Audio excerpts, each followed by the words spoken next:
Mpumalanga, the heart of the ecotourism industry in South Africa, characterized by the harsh call of the crested francolin at dawn and the roar of a lion when the sun disappears behind the Drakensberg Mountains. The starlit nights with the echo of the Scops owl in the distance are a prehistoric stage for an immense animal and flora diversity unique to this breathtaking part of the planet.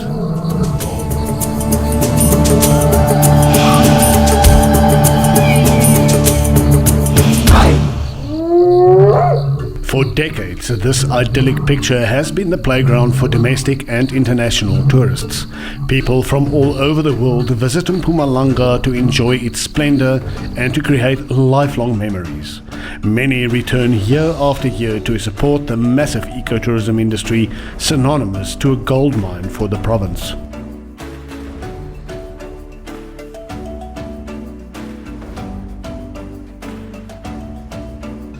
However, as the sun set on the 25th of March this year, uncertainty took a grip on the lives of millions of people.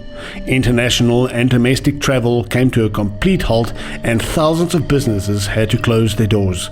Restaurants, nature reserves, lodges and tour operators lost their clientele and thousands of tour guides sat lost with a frozen income stream.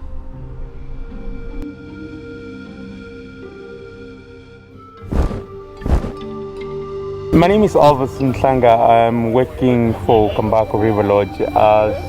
Because of this shutdown, we really got affected hardly, and we are receiving like nothing. And also from the fact that we are also not given the UIF tariff, which we were supposed to be getting. Now our families are dying and dead.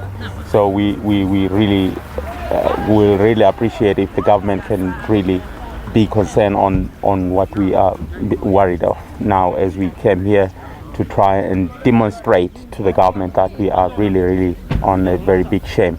As on the taxis that are driving around, they are loading more than 14 people and we are allowed nothing. So it's really very bad for us.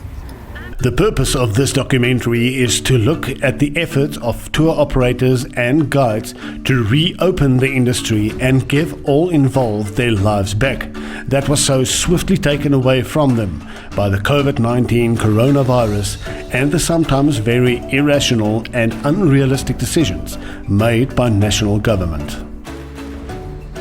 Guys, very important that tourism is standing united today. We are driving and marching in Durban, in Cape Town. Northwest is coming on. There's a big march and drive around Hartbeespoort Dam. We have to open tourism up. We have been abandoned by the government. We all are using the highest standards of tourism safety, hygiene and protocols on all our vehicles and all our drives. Everybody is. Yet we've been abandoned. We have no money, we have no jobs. Our freelance guys rely on working on a daily basis. There's no money, there's no government aid. In Europe, tourism enterprises are supported by the government. We are not supported. We supply 8.6% of this country's income that's coming in. Now we've been abandoned. All these vehicles, all these people here, we are in serious trouble. We market, we sell this country for free because we love this country. We love our business, we love our fellow South Africans. How do you think we feel when we have our guides and our families sitting at home, workless, hungry? UIF is coming through late. TERS is coming through late. People depend on that. I can't say anything else without getting really upset and rude. But we are united. Tourism is united. We unite this country. Here and internationally. Today, already on Facebook, I've had support from friends of mine from Australia, from the UK, from the USA, and one lonely soul actually sent me a post from Alaska. That's how far this is reaching.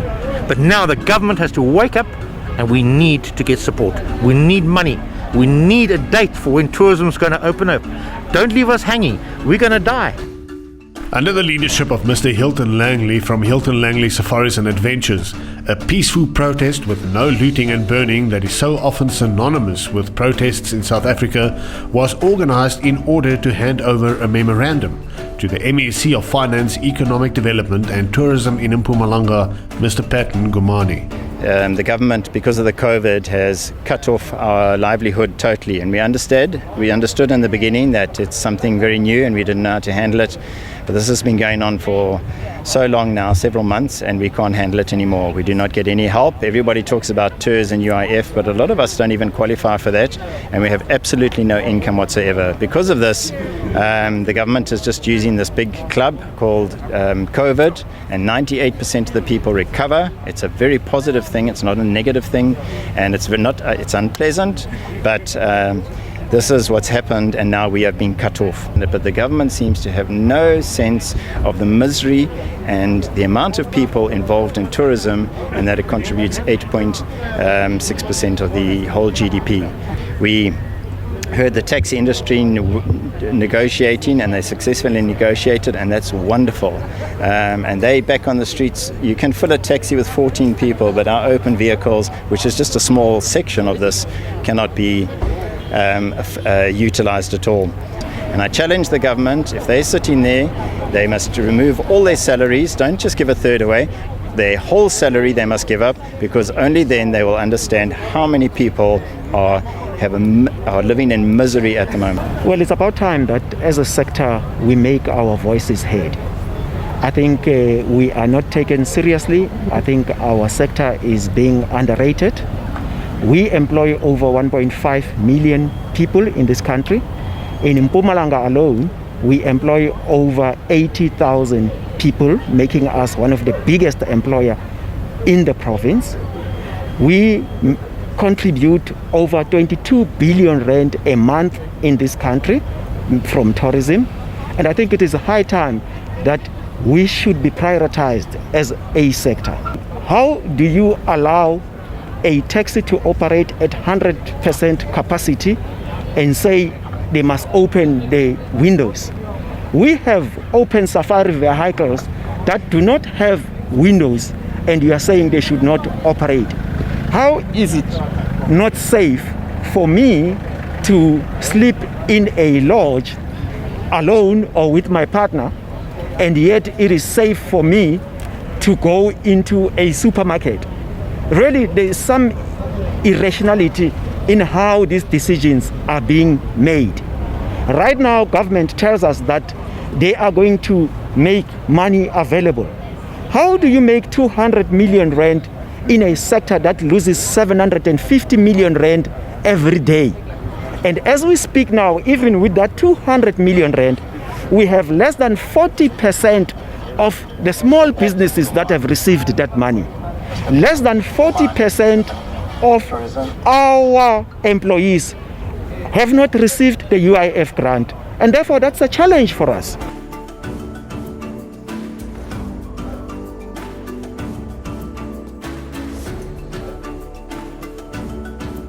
My name is Excellent Manzini. I'm a guide in MP 102.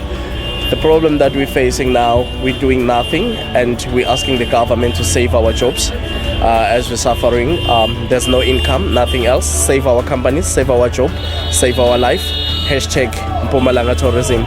We are together. Thank you. The memorandum was handed over to MEC Ngumane at the government buildings in the city of Mbombela, and the following are some of the highlights. So we are in a very dangerous situation. We feel that we are being neglected very much. We are desperate now, and we feel the government doesn't listen to us and feel that we've been thrown on the side of the road. Look how many black people are in the guides and everything. I mean, almost 80% of the people in the tourism industry from all the hotels are black people, and they got nothing.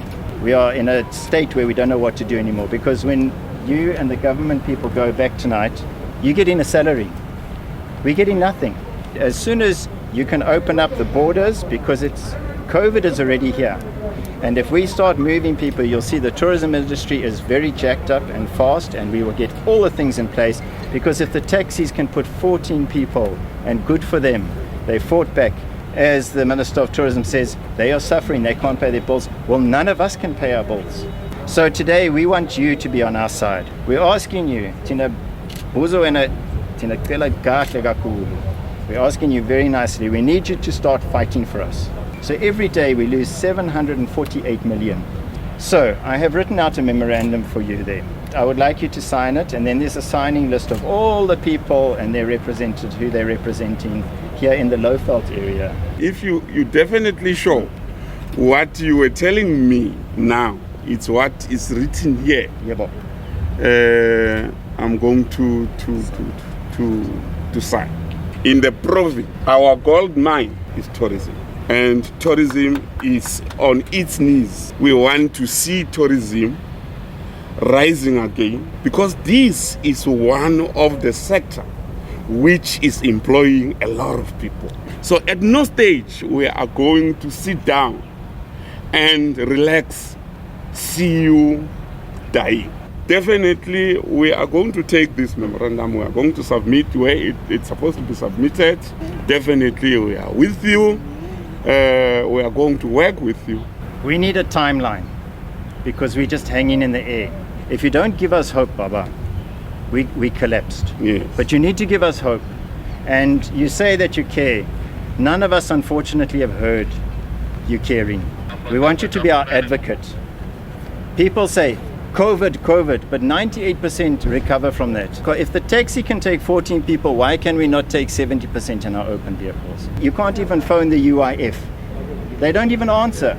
And that's shocking in this day and age. So please give us a timeline, and it has to be soon. If Tanzania and other countries can do that, we can learn from them. About the time frame, I will make noise each and every day, but there's no time frame which is going to be made by myself. But I'm going to try my level best. I promise you, I take this thing where it's supposed to reach today. I'm the MEC of tourism. I'm failing at my duty if tourism is not functioning. I'm going to be a happy person the day I'm going to see tourism operating, but seeing our people also safe. Because I am not going to say, let tourism function, but see our people die. One day this thing is going to come to an end. And in the province, I repeat, our only gold mine, which brings a lot, which employ a lot of our people, is tourism. The memorandum was signed by MEC Ngumane, and feedback or definite action are still to manifest.